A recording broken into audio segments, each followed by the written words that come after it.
Hello everybody, welcome back to the CBT section. Last video, yesterday, we talked about goal setting. We start talking about Josh as an example to see what he want to do to reduce his fear. So when we talk about all those things that we kind of like go over multiple concern, multiple issue and obstacle Josh facing during a day, during a night. That's why he come for the treatment, right? And we talk about feeling, thought, and behavior. How those three things are interactive and interchangeable. They are more like a relationship chain with each other. Remember, CBT is talking about behavior and thought process and how they address behavior. So Josh has been learning how to identify his goal, and that's jump into the action, how he gonna get back to life and what he wanna do and what he can do to make himself feel better, and how does the action work. So let's say Josh slowly reduce his fear and he wants to socialize in the parlor. I mean, every time when there is a fear with going to the forest and looking at the forest, he's always have those scare thought, right? So beside the scare thought was going on, and now he's coming for the treatment. He wants to get back to life. And what is the best way for him to do? How can he figure out? So he come to the treatment again. And let's say we're already creating a lot of treatment support, a lot of goal, and we monitor his action. So maybe Josh say today, I want to go back to forest again. I want to stop that behavior. I don't want to get nervous.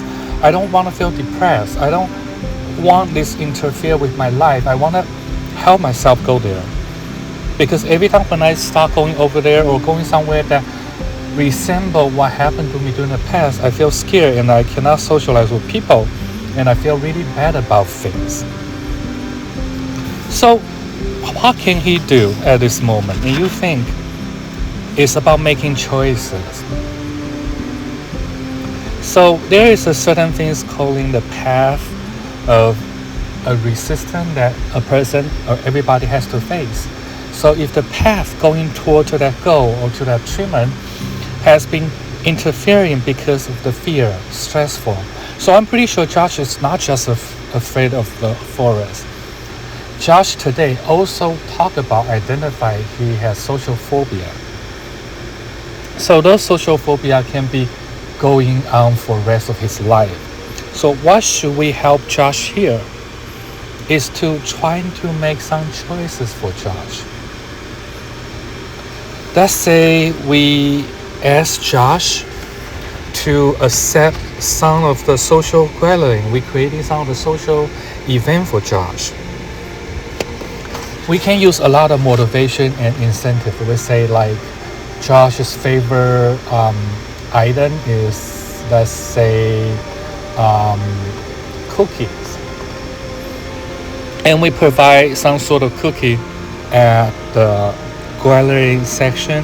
Maybe that will attracting Josh to go over there, right? So when we creating this graph, since this is more like a video, we cannot do too much about like a triangle, right? Feeling, thought, and the process. It actually goes through the triangle process. So with that choice, you can still draw in something, a graph, to make Josh feel better, right? Make him feel better. And you inviting Josh to the party. You give Josh option. Did Josh wanna go to the party, or he decide to stay in? You give him option, and you kind of tell Josh, if you decide to go, maybe you feel very high stress, you feel very bad about yourself, but the long-term outcome is you're gonna build a successful relationship with other. Versus if he decide to not feel comfortable, not going and stay at home, he may continue to feel bad. He may continue to still have those fear. So the same as going to the forest.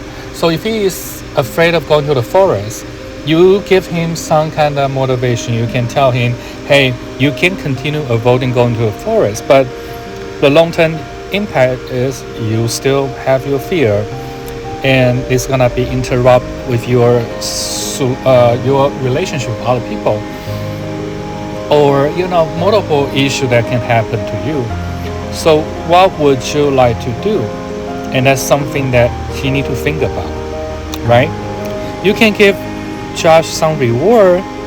You can tell him that rather stay in or rather not going to forest, they're gonna continue to feel those fear for feeling, right? And that's not gonna be good for Josh. Think about those values that Josh can have, and think about those reward that Josh may have in the long term, and provide those activity for Josh. Maybe he can see the point. So that's part of the purpose for people to go through the CBT treatment, is to have those activity in terms of their either domestic relationship, physical health, faith, education, or basically just want to make sure that they go through those process can make themselves feel better, right?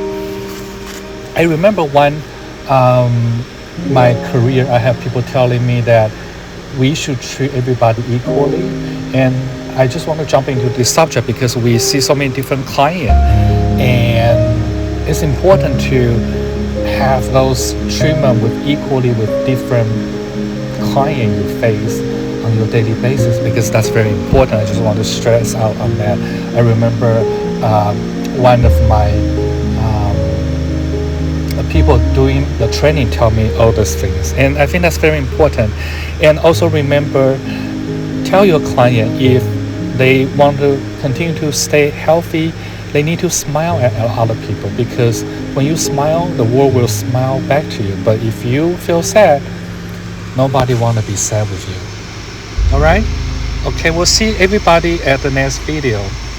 Next video, we'll explore more CBT technique.